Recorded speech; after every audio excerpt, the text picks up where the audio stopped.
అందరికీ నమస్కారం అండి. Welcome to my channel. ఈరోజు అయితే వీడియో ఏంటి అంటే మేము గణపతి నవరాత్రులు చేసుకున్నామండి మా దేవాలయంలో. అప్పుడు గణపతికి అయితే ఇలా లడ్డు అయితే చేయించామండి. ప్రత్యేకంగా ఆర్డర్ ఇచ్చి చేయించామన్నమాట. చాలామంది మండపాలలో కానీ గుళ్ళల్లో కానీ పెడతారు కదండి, అదైతే వేలం వేస్తారు. మేమైతే ఇక్కడ వేలం వేయకుండా అందరికీ పంచుతామండి. మా కాలనీలో ఉన్న ప్రతి ఒక్కరికి ఈ లడ్డు అనేది పంచుతామండి. వినాయక చవితి లడ్డు అండి ఇది. గణపతికి పెట్టిన లడ్డు చేతిలో పెడతాం కదండి లడ్డు. ఇది 2 కేజెస్ అయితే ఆర్డర్ ఇచ్చి ఇలా చేయించామండి స్వామివారికి.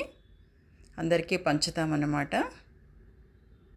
చాలామంది అడుగుతారండి, మేము కొనుక్కుంటాము, మాకు ఇవ్వండి 50,000 ఇస్తాము, 20,000 ఇస్తాము అలా అని అంటారు. కానీ మేమైతే డబ్బు కోసమని కాదండి, అందరికీ పంచుతాము. ప్రసాదం అనేది అందరికీ ఇవ్వాలి కాబట్టి అందరికీ పంచుతామన్నమాట. ఇలా స్వామివారి ఊరేగింపండి. మేము నిమజ్జనానికి తీసుకెళ్ళేటప్పుడు కాలనీ మొత్తం తిప్పుతామన్నమాట. ప్రతి ఇంటికి వెళ్తుంది వినాయకుడిది వాహనము. వెళ్తే వాళ్ళ ఇంటిలో నుంచి కొబ్బరికాయ, పళ్ళు అవి అన్నీ తీసుకొస్తారండి. హారతి ఇచ్చి వాళ్ళు కూడా ప్రసాదం, తిరిగి ప్రసాదము అవి ఇస్తామండి. పులిహోర కానీ, లడ్డు కానీ, ఇంకా వేరే స్వీట్ బూందీ, అలా కారా బూందీ అన్నీ చేయించి అందరికీ పంచుతాం కాలనీలో. ఎక్కడా ఇలా చెయ్యరండి. మా కాలనీలో అయితే మేము ఇట్లనే చేస్తూ ఉంటాము. చాలా ఏళ్ల తరబడి ఇట్లా చేస్తున్నాం అన్నమాట. ఇది వినాయకుని లడ్డు అని. నిమజ్జనం తర్వాత అందరికీ భోజనాలు ఏర్పాటు చేసుకుంటామండి. మేము భోజనాలు ఏర్పాటు చేసుకొని ఈ ప్రసాదం అయితే అందరికీ పంచుతాము.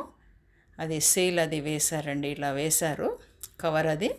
అది ఓపెన్ చేసి చక్కగా అందరికీ ఇస్తామన్నమాట లడ్డు అనేది. చూడండి ఎలా తీస్తున్నారో. మా అర్చకుల వారు అందరికీ పంచుదామని తీస్తున్నారండి. ఇది ప్రత్యేకంగా ఆర్డర్ ఇచ్చామండి, అందుకే పాడవకుండా ఉంటుంది 11 రోజుల పాటు. అలా బూజు పట్టడం కానీ ఏది కానీ రాదనమాట. అందరికీ ఇచ్చేస్తాం వెంటనే లడ్డు అనేది. చూడండి ఎంత బాగుందంటే అంత బాగా ప్రత్యేకంగా చేశారండి లడ్డు ఇది. ఇది హారతి అండి. ముందు రోజు జరిగిన పూలతోని అర్చన చేసి, సహస్రనామార్చన చేసి తర్వాత హారతి అలా ఇచ్చారండి. అన్ని హారతులు ఇచ్చారు. కర్పూర హారతి, తర్వాత ఇలా నక్షత్ర హారతి, అలా అన్ని హారతులు ఇచ్చి స్వామివారికి ముందు రోజు ప్రత్యేకంగా పూజ అది చేసి తర్వాత తెల్లారి నిమజ్జనానికి అయితే తీసుకెళ్ళామన్నమాట. మా గుడిలో వినాయకుడు నిమజ్జనానికి ముందు ఇలా అయితే పూజ చేస్తారు.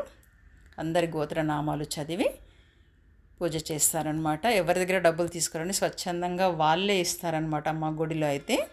వీడియో నచ్చినట్టయితే లైక్ చేయండి, షేర్ చేయండి, సబ్స్క్రైబ్ చేయండి. థ్యాంక్ యూ అండి.